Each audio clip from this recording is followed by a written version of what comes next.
Here's sports now with Gino Rufino. Gino? Thanks, Pia.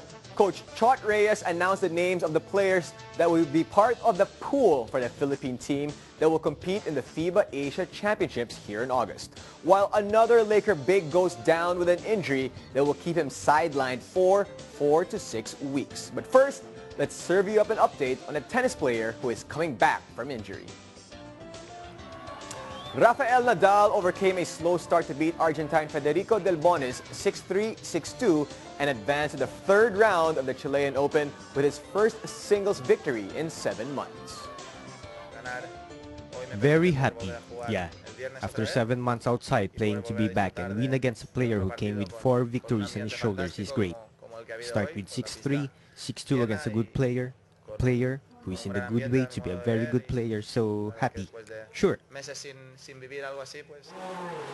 Lewis Hamilton crashed his Mercedes nose first into a tie wall after the 2008 world champion suffered brake problems on his first day of testing with his new Formula One team.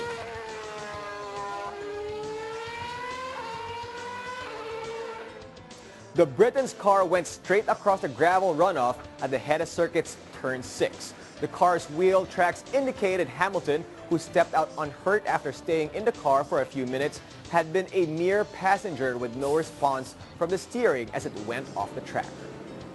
Mercedes have just one win last year's Chinese Grand Prix since buying the championship-winning Braun team in 2009, and Hamilton has replaced retired 7-time world champion Michael Schumacher. The British-based team had a difficult start to the first preseason test of 2013 on Tuesday, when Nico Rosberg completed only 14 laps. Coach Chot Reyes released the list of players who will be part of the pool of the Philippine team that will take on the Best of Asia for the FIBA Asia Championships to be held here in August. The core of the Jones Cup winning team is intact with a few additional reinforcements. The pool is expected to be trimmed down further to 12 players, which will make the official roster for the tournament, while 2 other players will be designated as alternates. Just when the Los Angeles Lakers looked like they were ready to turn the season around, bad news struck them again. An MRI revealed forward Pau Gasol has a tear in his plantar fasciae of his right foot, which he sustained in their win against the Brooklyn Nets. Gasol, who has sat out with various injuries already this season, will get further examination when he returns to Los Angeles. But initial reports have him out anywhere between 4 to 6 weeks. For more on the NBA and a complete wrap of the sports today, tune into the Solar Sports Desk tonight at 10:30 p.m. In the meantime, log on to www.solarsportsdesk.ph for all the latest in the world of sports. That's all for now. I'm Gino Rufino. Back to you, Pia. Reports said over 1,000 people were killed in North Korea after a famine hit the country's grain-growing region in 2012. That and more, this Around Asia update from Claire Saldran. A Japanese news agency reported that thousands of people were killed after famine hit a key grain-growing region in North Korea last year. The agency said the famine happened when the reclusive country was staging mass celebrations to commemorate the 100th anniversary of the birth of the state's founder. It was, however, impossible to verify the report independently, although sporadic famines were common in the country. A United Nations analysis in 2011 showed around a third of the children in North Korea are malnourished. Meanwhile, South Korea's defense ministry said the North could detonate a boosted fission weapon. Seoul's Yonhap news agency reported that Pyongyang was likely to set off a smaller and more sophisticated nuclear bomb, dismissing speculation that it was going to test a hydrogen bomb.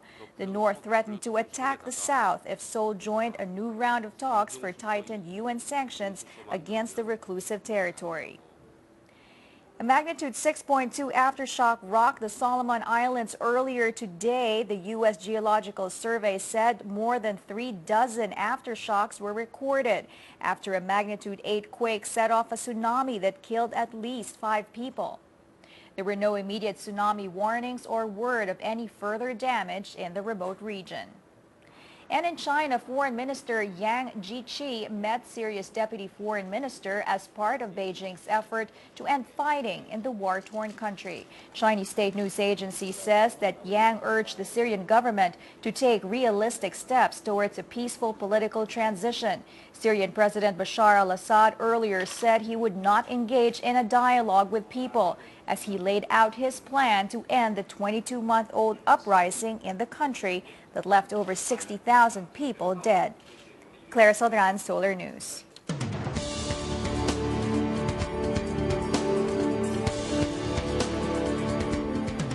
In the U.S., Vice President Joe Biden calls on House Democrats to support the Obama administration's campaign to tighten gun control. Claire Saldran is back with this World Update. U.S. Vice President Joe Biden urged fellow Democrats in the House of Representatives to comply with public demands for action to curb gun violence. It was, however, unclear which of Biden's gun control recommendations might be approved by Congress. Coinciding with Biden's moves, police reported another shooting incident in Denver, leaving 2 children and an adult dead. Details of the incident are yet to be disclosed. Meanwhile, President Barack Obama's nominee to head the CIA, John Brennan, is expected to face tough questioning about the country's spy activities, including the use of drones, when he appears at a Senate hearing. Questions about drones will be a hot topic after an unclassified Justice paper leaked, outlining the administration's legal justifications for using armed drones to attack American citizens allegedly involved in terrorist plots. Congressional sources say Brennan may face questions regarding these rules and the administration's alleged reluctance to justify its new moves to Congress. In Tunisia, violent clashes between police and anti-government protesters broke out after an opposition leader was killed in his home.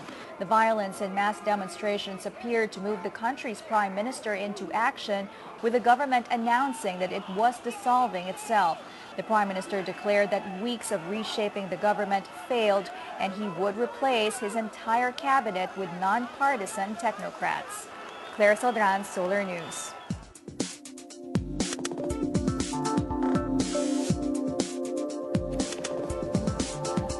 Manchu Macapagal now joins us for the latest in entertainment. Manchu? Thanks, Pia.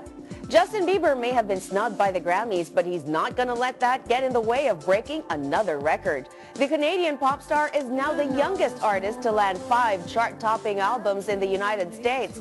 This after his latest record, Believe Acoustic, debuted at the #1 spot on the Billboard 200 chart. Bieber was previously tied with Miley Cyrus with 4 chart-topping albums before turning 19 years old. Bieber's 19th birthday is on March 1st. Betcha that's going to trend on Twitter. It's Valentine's Day next week, and if reports are right, Gossip Girl star Leighton Meester is not spending that day alone. Celebrity website Us Weekly says a source confirmed the iconic Blair Waldorf is dating the OC star Adam Brody.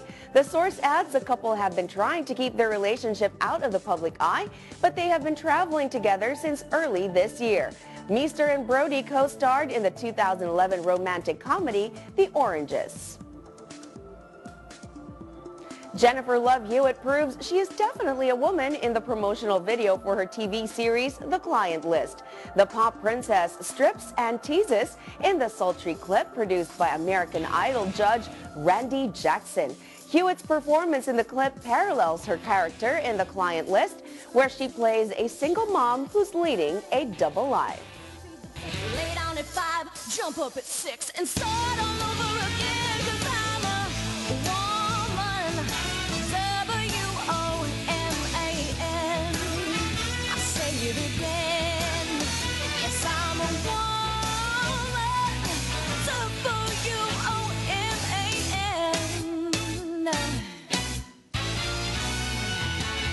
I got a $20. Well, that certainly clears up any doubts I had.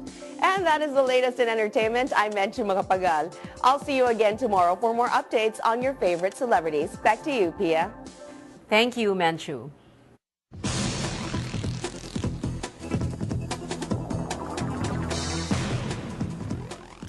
Basketball trick shot videos are common online, but they mostly feature professionals and adults who've been playing for quite a while.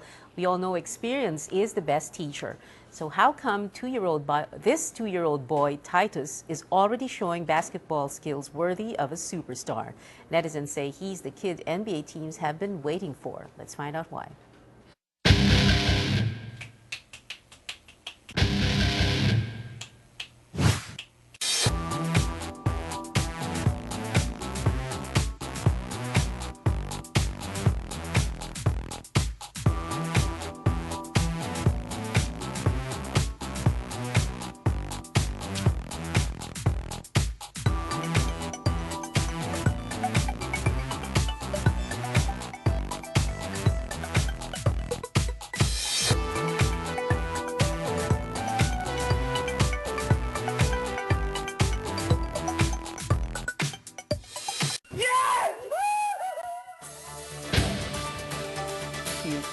And these are the top stories for this hour. I'm Pia Ontivero. Stay tuned to the Solar News channel. Solar 19 News comes your way at 9 p.m. Solar Daybreak starts your day at 7 a.m.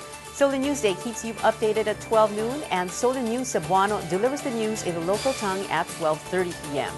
Thanks for watching Solar Network News.